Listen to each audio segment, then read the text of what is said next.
If you're in the market for a second car, you might be looking at a van, a truck, or an SUV depending on your needs. So if you are looking to get a second car for your family's needs, I want you to consider getting an EV. And here's why.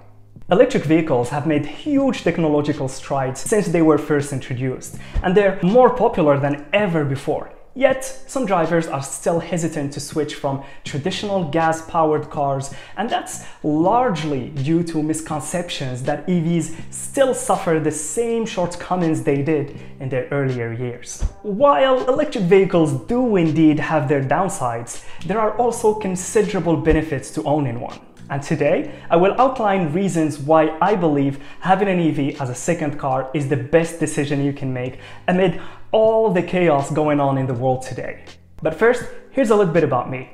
I am an IT professional who's been working from home, all thanks to the global pandemic that has wreaked havoc across the world. And second, I live in a small city barely a 20 minutes drive away from Montreal in Quebec, Canada. Knowing this, you're probably wondering, why do I even need a second car now that I work from home and the big Montreal is just a stone throw away? But let me tell you something. Living in North America, especially in the far north, is pretty much different from living in places like Europe.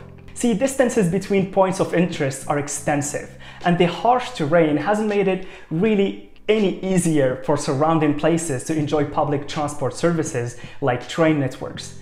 Additionally, residing in a country where snow days cover half the year, yes, 6 months of snow days, a 10-minute walk to the barbershop to get your haircut done, or a 15-minute dash to your favorite grocery store is not a journey you would be looking forward to. Because the few minutes can easily turn into 45 minutes or an hour of pure and patented struggle. Okay, back to cars. We currently own a fuel car, a traditional car, and an EV, an impressive 2015 Nissan Leaf. What do I need 2 cars for? Believe me when I say that we resisted getting the second car for the longest time. But let's just say I learned the hard way, and as cliche as it may sound, I choose my battles wisely. More on that later. For now, here are some of the reasons why I believe that having an EV as a second car is really awesome. Reason 1. Cost efficiency. It is easy to assume that owning 2 vehicles means doubling the cost, but this is not entirely true. The cost of fuel and general maintenance would be relatively higher compared to owning only 1 vehicle, assuming you plan to drive the same distance as you did with 1 vehicle, but now split the distance between 2 cars. Having an EV will significantly pull down your cost of operation.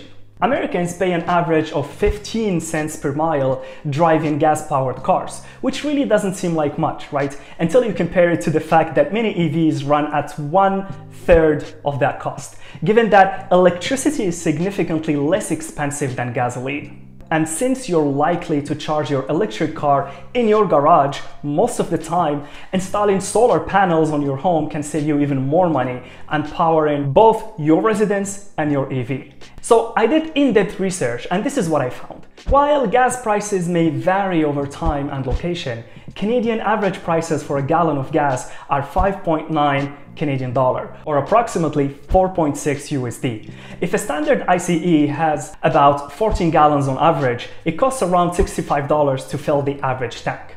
As much as the vehicle's range also differs, most of them must be filled up every 250 to 300 miles traveled. On the other hand, the electricity that powers EVs also comes from different sources. See, electricity can be generated from burning gas or coal or renewable sources like hydropower, wind, and solar. In comparison, the national median cost of 1 kilowatt of electricity is $0.17 per hour. The average EV takes about 7.2 kilowatts per hour to get a fuel charge of about 50 kilowatts per hour. That means the standard cost of a full EV charge is approximately around $8.5. Reason 2 is recharging.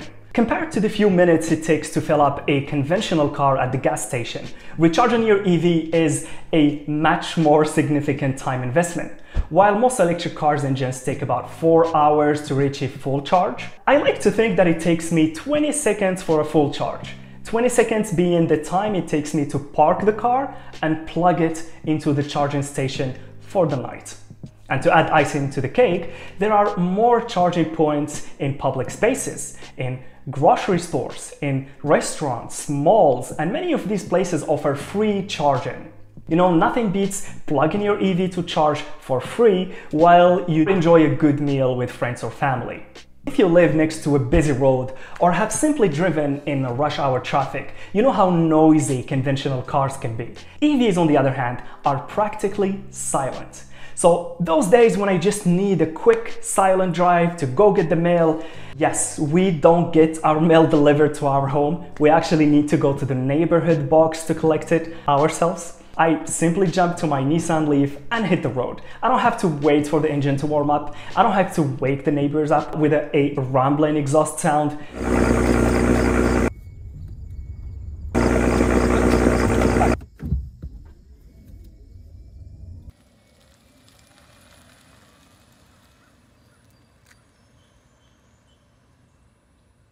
I don't have a sponsor for this video, so why not give a shout out to a fellow creator instead? Please watch this clip.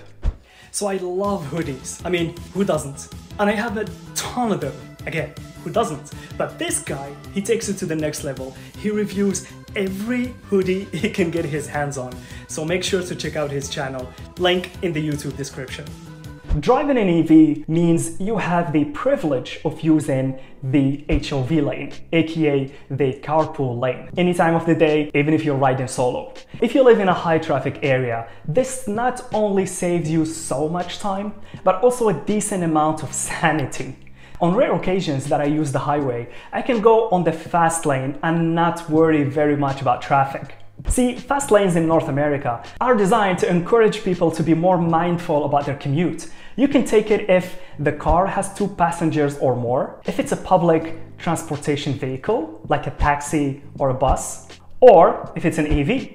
This means a faster commute during rush hour. Additionally, a handful of bridges and roads designed to reduce commute time for those willing to pay a hefty amount of $8 per passage, like the A25 in Quebec, are totally free for EVs. Since there are fewer moving parts in an EV than in a gas engine car, EVs have lower maintenance costs. In fact, from my chats with experienced EV drivers, they say that windshield wipers and tire rotations are the only part that needs replacing. And EV brakes get even less wear and tear than those on a standard car, since the powertrain does a lot of the work of slowing down through regenerative braking. So statistics show that if you own a second vehicle, there is a greater likelihood that both cars will last longer and need less maintenance over time. Take for example, if you drive 1,000 miles per month using one car, you're probably getting pretty consistent oil changes. You're probably getting your tires rotated pretty constantly and refilling the tank. However, if you own 2 vehicles and maintain the 1,000 miles of driving per month, each car will experience less wear and tear within the same period.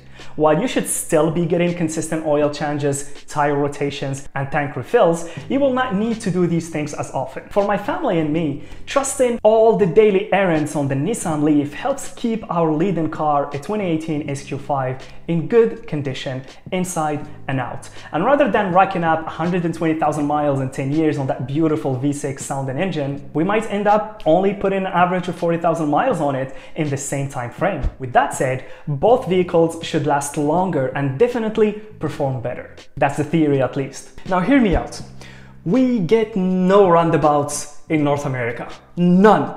Okay, well, maybe we get 1 per city, but that's it. I don't know why, but I believe it's because of winter. I know you could blame anything on winter and it will work. But it makes sense that you want to avoid having cars playing Tokyo Drift when the roads are icy. So instead, we get a stop sign at every intersection. And because cities are built following a grid system, this means a stop sign every 100 feet. So basically, driving in the city, we're spending a majority of our time going between first and second gear, then stop. Then first, then second gear, then stop. which is definitely not economical from a consumption point, but also puts a lot of strain onto the gearbox and the whole drivetrain. I actually believe that's the reason why we don't have many manual cars here anyway. It would really suck to just be going first, second, first, second. But driving electric, you don't have to deal with this madness at all. I've been using one pedal. When I push it, it accelerates. When I lift, it decelerates. The Leaf model I have doesn't come to a complete stop like a Tesla with the one pedal mode, but it's more than enough to keep me happy as a driver, to keep the passengers happy, and to keep the car happy.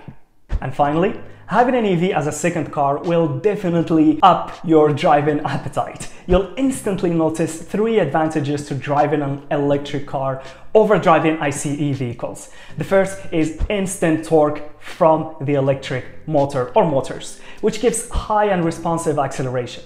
The second is regenerative braking when easing off the accelerator, which actually feeds energy back into the battery, adding to their efficiency. Finally, the weight and distribution of the batteries and low center of gravity benefits handling, comfort, and safety. You may also want a second vehicle that you drive for fun in the weekends. And thanks to smartphone apps, many EVs have the ability to precondition their cabins. This means you can heat up or cool down your car while it's in your garage without worrying about generating any fumes or CO2 emissions in there. Then your car will be exactly the temperature you want it to be when you're unplugged and get ready to go. Remember the cold I mentioned earlier? That helps. And there you go. Those were the reasons that helped me take the decision of replacing my previous Mazda B4000 truck with the current Nissan electric Leaf. In your opinion, would you buy an EV as a second car?